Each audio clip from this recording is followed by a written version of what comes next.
Hi, this is Dr. Michelle Robin with Small Changes, Big Shifts, Building Rhythm and Resilience.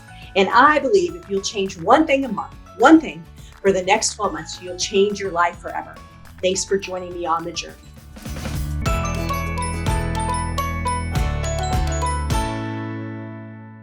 Good afternoon and welcome back to Small Changes, Big Shifts. I actually could keep this conversation going without all of you, but it's so much fun. I wanted to make sure I included you today. So once again, welcome to Small Changes, Big Shifts. Very rarely do I invite somebody to be on my show for a third time, but today I invited Dr. Amit Sood, who is just funny, kind, lots of wisdom. And I was sharing with him that when I was working on this kindness campaign, we talked about Dr. Sood, and he's actually on day 7. So Dr. Sood, I'm going to read day 7 now because I've not told you what it's about. The day 7 was about our greatest freedom is the freedom to choose your attitude, Viktor Frankl. That was the quote of the day. The kindest act of the day was think positive thoughts about everyone. And I talk about the first time I interviewed you on Small Changes, Big Shifts. And what I heard you say, you probably didn't say it exactly this way, but you shared how you kind of sprinkle people throughout the day when you're walking through, at that time, through the halls of Mayo Hospital and blessing people. And it just really has set with my soul. So thank you for joining me again.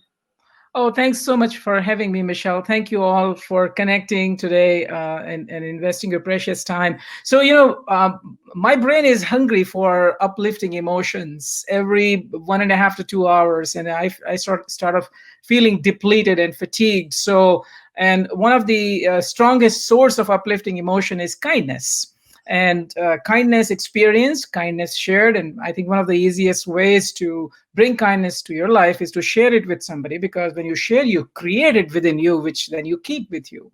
And so sending silent good wishes to people, doing random acts of kindness, connecting with someone who you feel is struggling, who is struggling with self-worth, talking to someone who you feel is lonely, all are those actions they will uplift you. And remembering those actions. Now, if you're feeling on an evening, if it's really dreary and you're feeling tired, then just remind yourself of your previous acts of kindness and you'll become happier. Well, we would be totally off topic if we didn't talk about the stress and anxiety that have been going on around the last 24 hours in the US of A. And what I love about you is you're doing a lot of work around resilience. So how can people have resilience during this time? And then I'm going to say this time and then this time.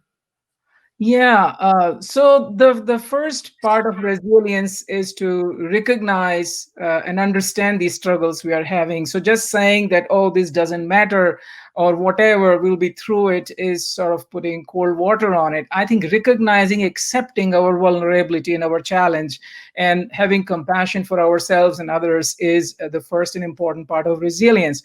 But then through any challenge, after you've identified it and accepted it, you say, how can I find a tangible solution for it? And there are some challenges for which you have immediate solution. If you have a thorn in your finger, you remove the thorn. But this, particularly the pandemic, has come to us from outside.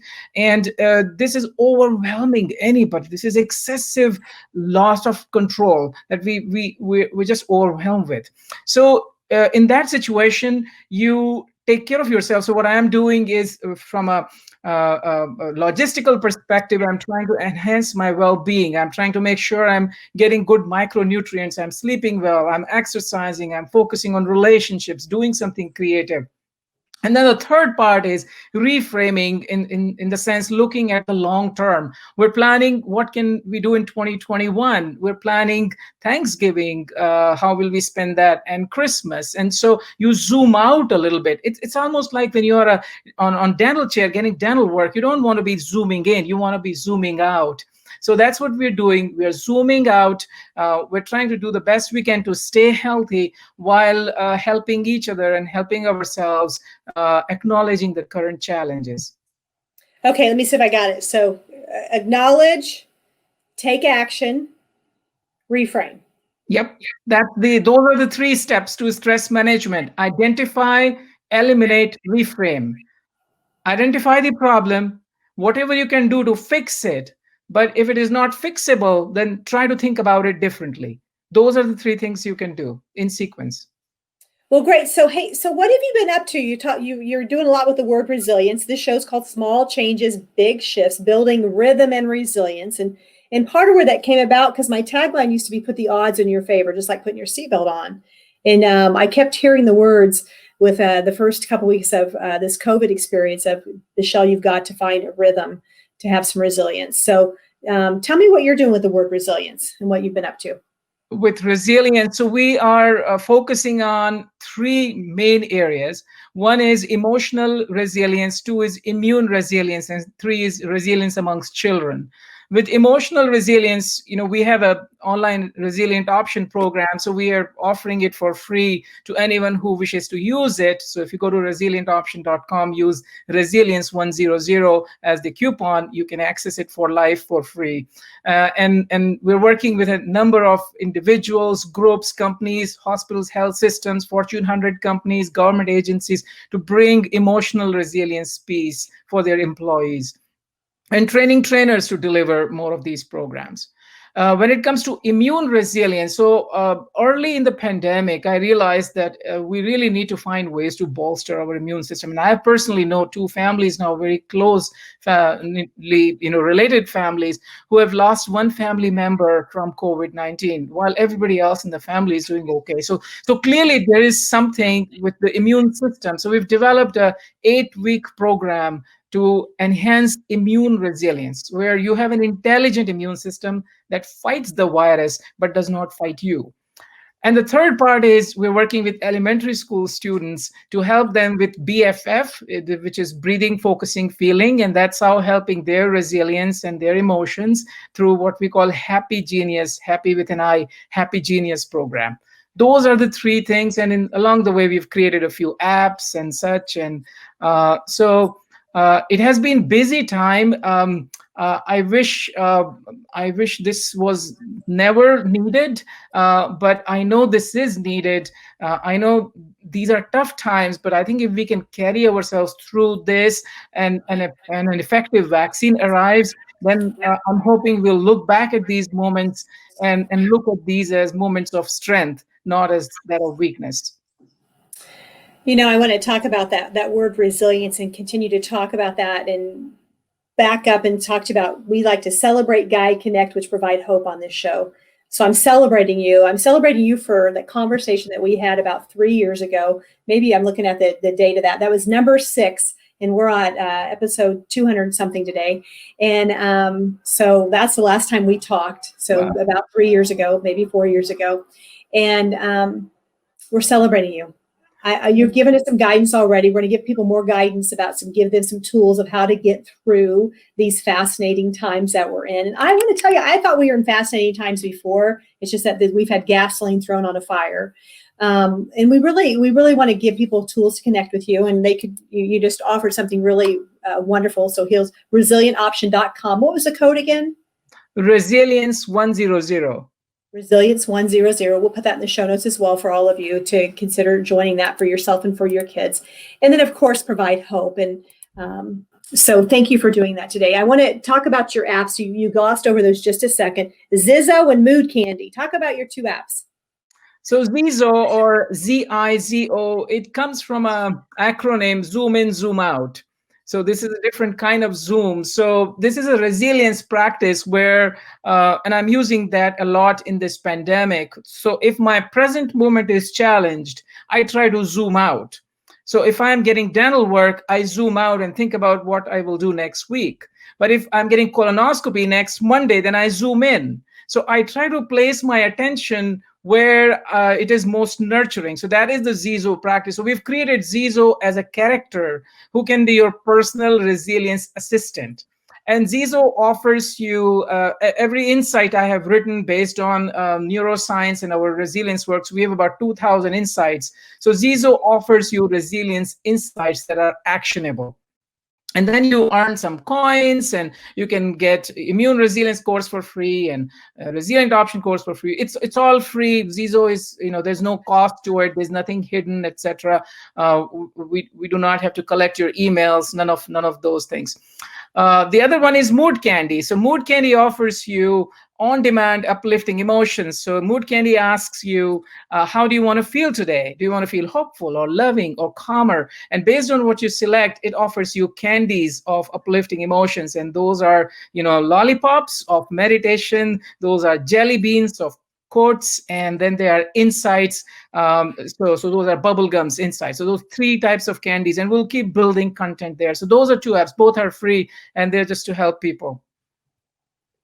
So many tools. I feel like you're having fun. We got on the call, Joy, I think you said you're working with your daughter. You just feel happy. I'm having fun with sadness. I am finding meaning in this work, but I'm sad to see so many of us struggling. So to tell that I am just joyous and jumping with joy, that is not my state of mind, because when I see so much optional suffering in the world, suffering that can be helped, it calls me to work harder. It does dampen a little bit of my personal joy. That's my honest feeling. I'm finding a lot of meaning, and I think I'm in a state of flow, but I'm sad at the same time. Yeah, I totally get that. I'm not sure I've heard optional and suffering together. Yeah, so a lot of suffering is optional, and it comes with how the brain is designed. So, for example, when you step on a nail, or another example is, let's say you put up your house for sale, and it's for 200,000. Someone bids 180, other person bids 220. You'll believe the 220 bid, right? Now, if you give a presentation and two people rate you, one gives you a score of 9, the other gives you a score of 3, you're going to believe or think about the score of 3. So when it comes to your home, you believe the highest bidder. When it comes to you, you believe the lowest bidder or lowest evaluation. So that is our negativity bias, and we shouldn't do that. So we let people who shouldn't be in the story of our life write the title of our story, and that is optional suffering. And that is because of our brain's negativity bias. We are obsessed with preserving our emotional body, and that's why we really pay more attention to people who do not believe in us, which is not what we should be doing. I'm a big quote nerd, and it makes me think of a quote that's helped me so many times the last 30 years throughout my career. And it says, "Don't let the negative few affect the positive many." And it's kind of like seeing 20 patients and all of a sudden one's not getting better, and that's all you can be fixated on. Would you say that's optional suffering? To some extent, if as a physician, if one of my patient is not getting better, I will fixate on that patient because I want to help them. But if it's more frivolous, like if I don't get as many kudos, like if on Amazon.com, if you give 3 or 2 stars to my book, I shouldn't really let that get better of me. So our design is to focus on struggles, on negativity, but we should use that, I believe, to become better, to serve better, instead of letting that take over our mind. Well, I was doing, of course, some research for our time together today. And speaking of quotes, I pulled off this quote that you said, "Half of your happiness depends on conscious choices you make every day. Choose that with time. Choices that with time become habits. Half of your happiness depends on conscious choices you make every day. Choices that with time become habits." So what are some habits that you have been personally practicing on the last 6 months to navigate this time? Several. So what I want to do is to have hope, to preserve courage, to remain inspired. And so for that, I want to have pragmatic positivity, to have the energy to keep going. So when I wake up, before I leave the bed, I usually think about a few people in my life who I'm grateful for. I often think about my wife, even though she may be sleeping by my side. and I send her a silent gratitude for something good she has done. So our connection is more affiliative, not transactional, when we meet first thing in the morning. So that's one. Two is I try to cultivate curiosity throughout the day. Notice now we have fall and winters are coming, so the colors and different things that nature has to offer. I try to send kind attention or silent kind wishes to people who I see, that uplifts me, even people I see on the television. And I try to reframe very quickly any negative thought, try not to think bad about anybody, of course. So those are some of the mind-based practices. I don't think I've ever exercised as much as I do now to help my immune system. I am eating healthier, and I'm taking a micronutrient supplement. I'm sleeping a little bit more. We've changed filters in our home, air filters, to make sure we get good clean air. And I'm just doing more work in terms of trying to reach out and help people.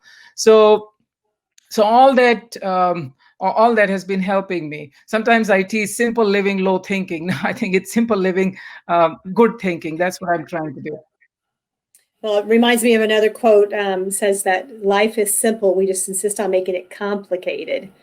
And, what you said is truly, I talk about these habits in my first book, Wellness on a Shoestring, 7 Habits for a Healthy Life, that came out 10 years ago. Rest, reflect, rejuvenate. So we talked about sleep, and we know that sleep increases your immune system by 6 times, plus it helps your mental health. And then breathing and making sure you're getting good breath in, and quality of air you're breathing, not kind of stale air. And then, of course, moving. And that's what I'd say. That's one of the gifts I've noticed. More people moving because they're, not out at, they're not out in big groups. They're just out walking a lot, or more people have been on bikes. So those are 3 of the first 7 habits. And so it's another reason why we really connect there. What do you think some of your gifts of COVID have been? When you look back 10 years from now and you are able to zoom out on this experience, what will be some of the gifts you take away?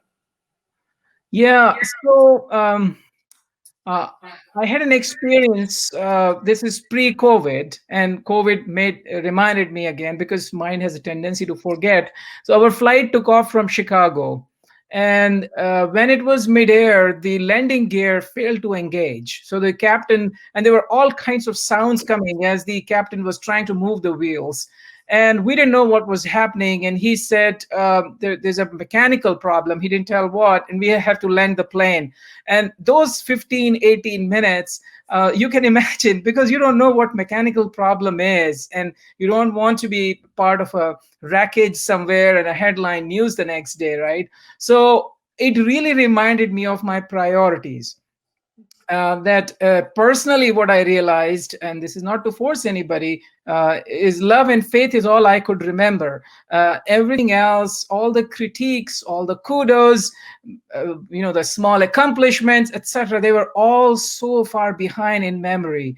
And love that I was able to share, and love that I withheld, I felt bad about that love. So COVID has again reminded me of that life is precious, life is transient, things change very quickly. We are all, as you started, Michelle, as you said, we are all in the same storm on different boats.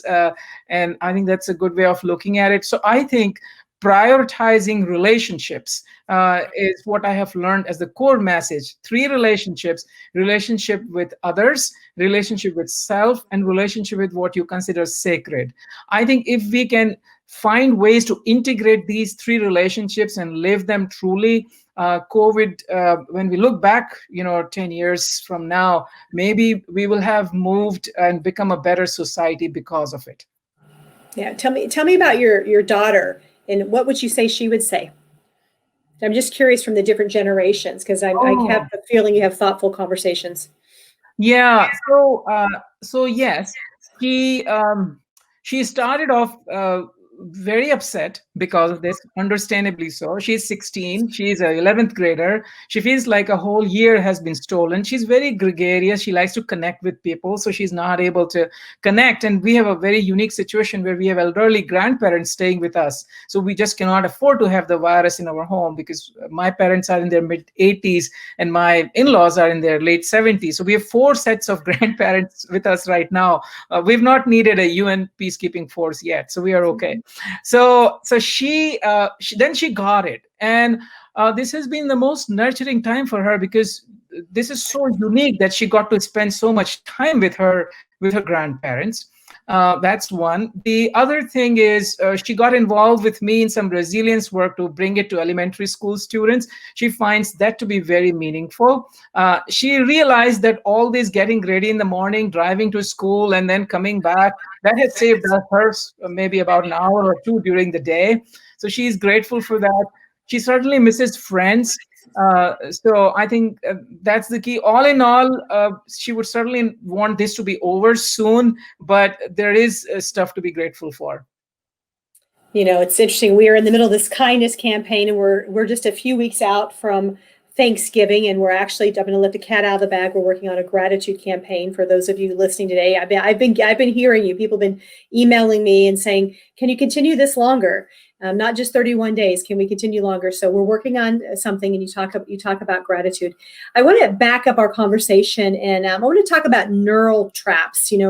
What keeps people trapped and stuck, and kind of in those vicious cycles. Can you talk about what neural traps mean? Neural traps, not tramps, traps. That's okay. That's all right. You're human. We are human. So basically, our ancestors had to prioritize survival and safety over peace and happiness. So that's the kind of brain we have inherited, which is really focused on survival and safety. That has created 3 traps in the brain. Partly that has created one I've already talked about, which is negativity bias. We're focusing on obsession with negative. The second is we have a network in the brain called the default network that hosts mind wandering. So you may have experienced sometimes, you are telling 2 things to a partner and they look totally blank because their mind went somewhere else. Or you're reading a book, you read half a page, you say, "What was I reading?" You're really trying to focus. Or if you've tried meditation, those thoughts that keep coming every 10-15 seconds, they're hosted by a network in the brain, and that network is very powerful. And we know now that the more active that network is, greater our risk of all the negative emotions and even dementia. So that is the second trap, which is the focus trap. The third trap is the fatigue trap. So very important to realize that our brain gets tired in about 90 minutes. When you're doing something that takes your focus and engaging work, your brain needs rest few 90 minutes. We don't give our brain rest. So sometimes if you feel wiped out by 6 o'clock in the evening, it is because your brain is really, really tired. So focus, fatigue, and fear, those are the 3 traps. What that has told me is that I actually prioritize giving my brain uplifting emotions of some kind, cue 90 minutes. I don't wait for the end of the day to give me something. So I sprinkle those multiple times during the day, and we call them RUM moments because you get rest, uplifting emotions, and motivation during those times. So RUM. So we invite people to sip a little bit of RUM multiple times during the day, but it's a different kind of RUM. I love acronyms. So thank you for doing that. Focus, fear, fatigue. I actually have a little stickum here with the word fatigue on it. I've been hearing that word a lot the last week. Really, it's like this word that keeps coming after me. What does the word fatigue mean to you? So you imagine walking around lifting 100 pounds all day long. What's going to happen to your back and your shoulders? They will be drained, they'll be strained. Brain is doing equivalent of that right now all day long. Most people have 150 undone tasks. There's so much emotional issues, so much to worry about. So an average person has a lot of cognitive and emotional overload. And our brain is not designed to lift that load. So that's why brain gets fatigued. The way you get to know you're fatigued is very indirectly, because brain doesn't have pain receptors for itself. So you are not able to focus, you're not enjoying what you're doing, you stretch, you yawn, you have a desire for coffee, you want to eat even though you're not hungry. Those are signs that you're developing mental fatigue. Then your eyes start getting tired, they feel gritty, words jumble together, you can't focus, and then you become irritable. You become less productive, less creative. Those are all early signs of fatigue. If you allow this to happen, eventually it can set in a process of neurodegeneration, eventually predisposing even to dementia. So we would like to take care of fatigue. And the other thing is, think about the last time you said something silly. You said, Michelle, what was I thinking? Why did I say that? Most likely it happened when your brain was tired. We do the silliest things, we say the most unkind things when either we are very tired or we are very angry, often both. Well, I think that sums up the last 24 hours when you think about, gosh, I might have not have people not have had the best food. And I'm even stumbling with my words because I didn't have the best sleep last night. I didn't eat the best yesterday. So I'm back on track today. That's why I'm so glad that I had you on the show today to help me battle the mental and emotion. It's really a mental fatigue. It's not the physical fatigue that you're talking about. Our body has a lot of reserve. Our body starts giving a serious fatigue signal when we are at about 60% of our maximum effort, and so our physical body has a lot of reserve. Think about this: when you're running on a treadmill, and try this. I mean, I've tried this, and I'm running at, let's say, 6 miles an hour, and I've gotten like 8-9 minutes, and I'm getting tired, and I say, okay, I will, and I really want to stop, and I say, okay, I commit my last 1 minute to all the parents who are going to take their children to the ER today. In their memory, in their honor, and I hope their children feel better, I'm just going to run for 1 more minute. I find that energy from nowhere. Never had fatigue. It has always worked. So the moment you add meaning to what you're doing, it takes away fatigue.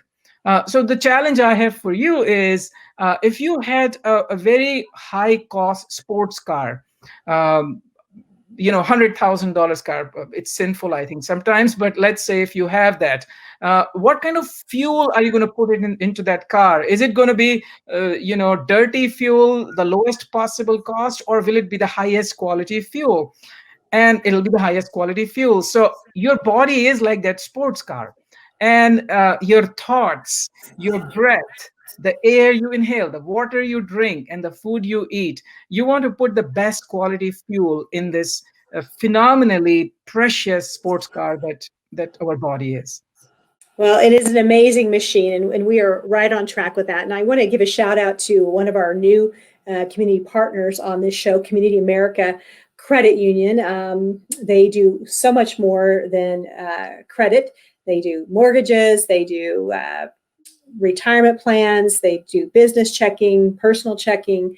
So I want to give a shout out to them because when we think about, when I'm teaching Dr. Sood, I talk about mechanical, chemical, energetical, psychospiritual, kind of like driving that car down the road. So mechanical health, how you're moving, like motion is lotion, taking care of your nervous system by the way you sleep at night, the posture, and then chemistry, how you're fueling your body, what you're putting on your body. And then we have, and that's what our partner with Advent Health is about, kind of like Mayo Clinic. They're a hospital system and they believe in whole person health. And we had Renee McKinney on last week who talked about the mental health that we're dealing with for their behavioral science department. And then we have the energy, and energy is, it's hard to see it, but like we're having this energy exchange, which is uplifting me and hopefully uplifting you, hopefully uplifting people that are putting something positive in their mind at this time. And there's an energy exchange that's like money. And so we're so grateful that Community America came on as our energy quadrant sponsor. And then, of course, we have the psycho-spiritual aspect, which talks about the thoughts you're having. And just like you said, when you get up in the morning, you're sending your wife basically love and sprinkling her before you ever get out of bed. What a positive way to start the day, right?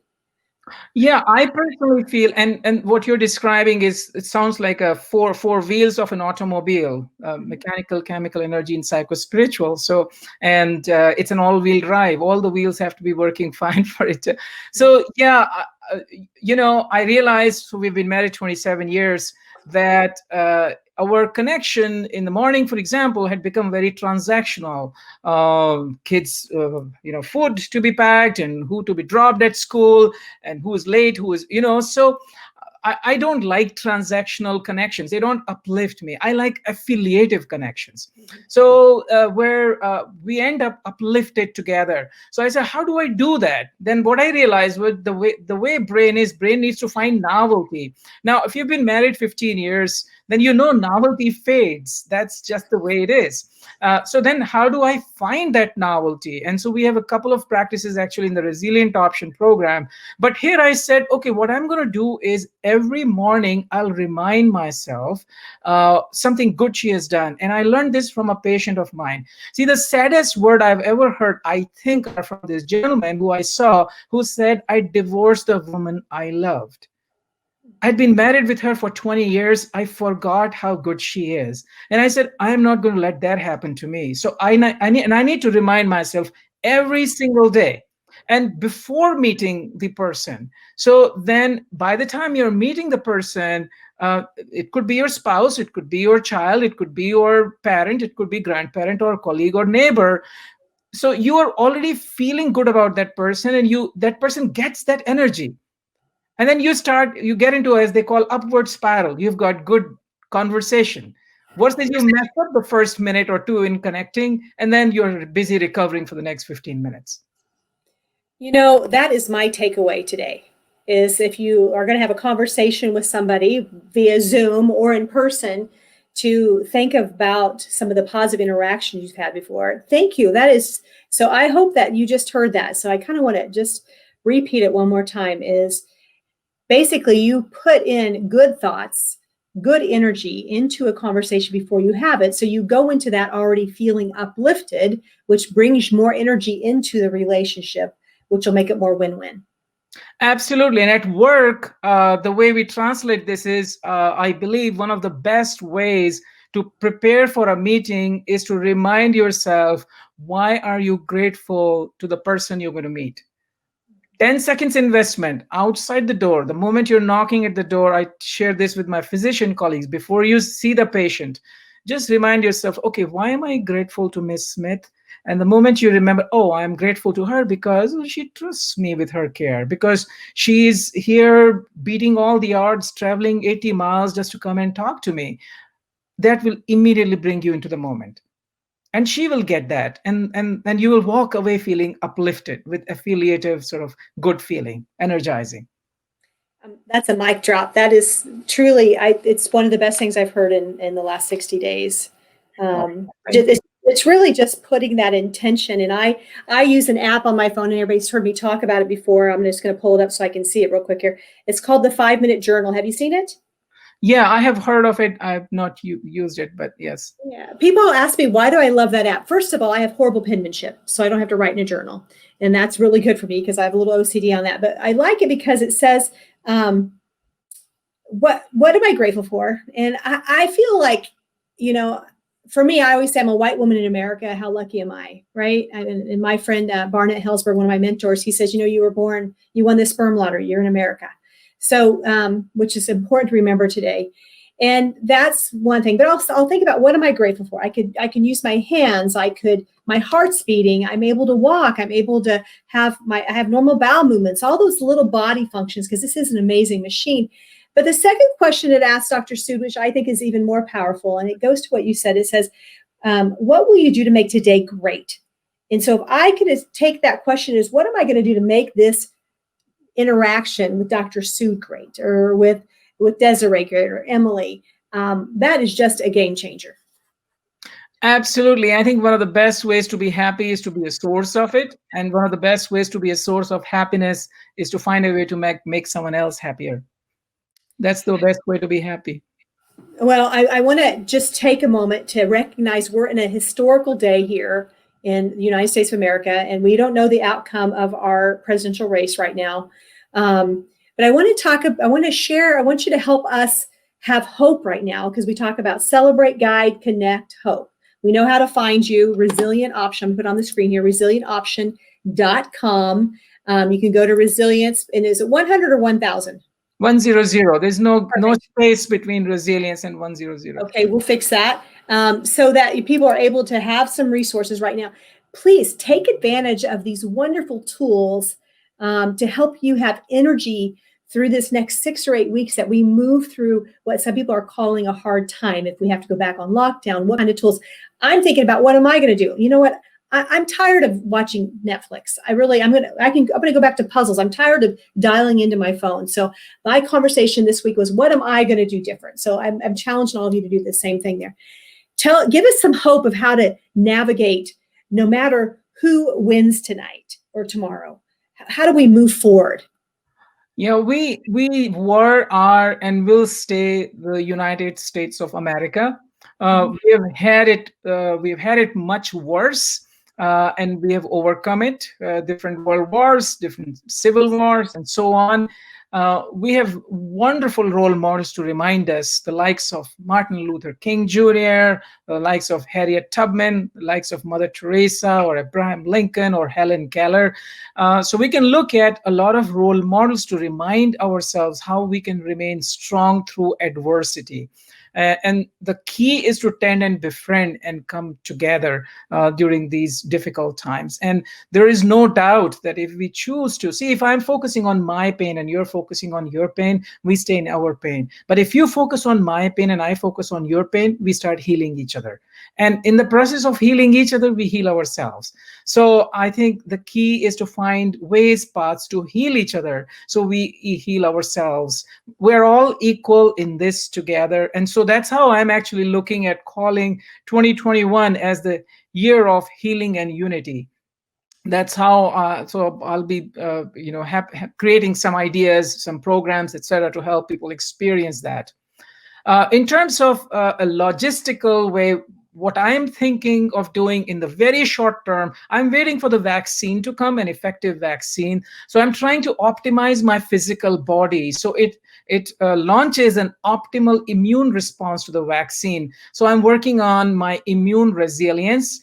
So you can find, so we have actually created a whole program at immuneresilience.com. And it starts with micronutrients to stress resilience, happiness, balanced in physical exercise, sleep, relationships, pure body, and a potpourri of different ideas. So 8 different ideas sort of gel together. So that's what I am doing to really focus on something and taking back control from this nasty virus. I would not, I hope nobody gets exposed to this, but I hope that if you get exposed to it, if I get exposed to it, then it courses through us as a mild upper respiratory infection and nothing more. Yeah, I have this visualization that I'm like Teflon, it bounces off me. So if I'm around the virus, it doesn't. I always say it doesn't want anything about. It doesn't want any of this. I'm sleeping. I'm eating great most days. I did not eat great last night, but not too bad either. So there's just I'm trying. It can't get in me because I'm going to repel it. So I really appreciate that. I want to start to wrap up the show, and I've got a couple more quick kind of questions for you. But once again, thank you so much for the wonderful wisdom. And as we move forward together as community, I love what you said. If you focus on my pain and I focus on your pain, we will start healing each other, and that's what we need. We need a deep healing for our families that have been divided, our communities. Our kids, we definitely need it for our kids as well. That's the soil. We got to get into the soil so that these kids could have a different foundation. So a couple questions for you. If you had a magic wand, what would you do? If I had a magic wand, I would make every human being universally compassionate, and every human being focused on collaborating to create a better world for our planet's children. I think that's our collective responsibility. That's what I would do. And I would also love for everyone to look past our differences and focus on the enormous, the profound similarities commonalities we have. So I wish we get past all of them. Ditto. I'm going to just air quote that. Ditto on that. Mhm. As I've been thinking about this whole kindness campaign and even COVID-19, I realized that people have their own medicine. What medicine do you think that God, Spirit, Universe put inside Dr. Sood's soul to share with the world? What's your medicine? What's my medicine? Uh, I think altruism, compassion, that is informed by science and is guided towards meaning. And that, I think, when combined with humility, helps you create good ideas, help more people, and not get easily tired, and also be open to feedback, good and bad. If I put all that in one word, hope, would you say that might be your medicine? Hope? Is to hope? Yes, I think that would be fair. Yeah, the word that came to me having our third or fourth interaction now was I feel more hopeful from our conversation today. I And would so, say never give up. And the person who inspires me there is Eleanor Roosevelt, who my daughter loves her. She absolutely loves her, adores her. And so she sounds like that strong, resilient person with an identity of her own, very good intentions, driven. I mean, I don't know the politics about it, etc., but she gives me this can-do attitude, never give up, humble but strong, humble but passionate and confident. It is, we need a lot of people like that to create a world where your children are loved by me as much as they are loved by you. well, friends, I hope that you found this as inspirational as I have found it today. It's exactly the shot of medicine is the vaccine I needed today to help me bounce back. And so I love the mic drop. And Jill, you're exactly right. It was a mic drop about putting into other people kind of the interaction. So that's my big takeaway today. I'd love to hear your big takeaway. Please share it in the comment section. Invite you to continue to join me on the kindness campaign. We're on day 23 tomorrow. I'll be going live in the morning and sharing what that's about. I have no idea what day 23 is about, to be totally transparent. I got a card over there, but I've not read it yet. So Dr. Sood, last question for you. Thank you again. You are a bright light, very bright light in this world. What quote would you share with that? With what's something that inspires you and keeps you kind of heading in the right direction? If I am blessed to be grateful, then I have a responsibility to be compassionate. Ooh, say that again. If I'm blessed. If I'm blessed to be grateful today, then I have a responsibility to be compassionate. That's very nice. I've never heard that. Is that one of your own quotes? Yes. All right. Well, we're going to have to tap the. Well, actually, I found a quote today, one of your quotes to end the show with today, and I thought it was perfect. Too often we judge ourselves by the outcome rather than the intention and effort. So our intention today was to lift you up, to remind you that we're all one on this journey together. Dr. Amit Sood has delivered, like I thought he would, on a magical day today in our history. So too often we judge ourselves by the outcome rather than the intention and effort. Keep your intentions in the right direction, and that's where your attention will go. And hey, I'll chat with you next week as we start to round out our kindness campaign. Blessings to all of you. I sure appreciate you listening to Small Changes, Big Shifts. If you go to the website, smallchangesbigshifts.com, we'll have the show notes ready for you there. If this episode inspired you to make a small change that will lead to a big shift, please share with a friend. You can catch our episode on Apple, Google, Spotify, YouTube, and our website. And if you feel like it, please leave a rating or a comment. Be sure to subscribe so you can catch our episode next week. Blessings to you.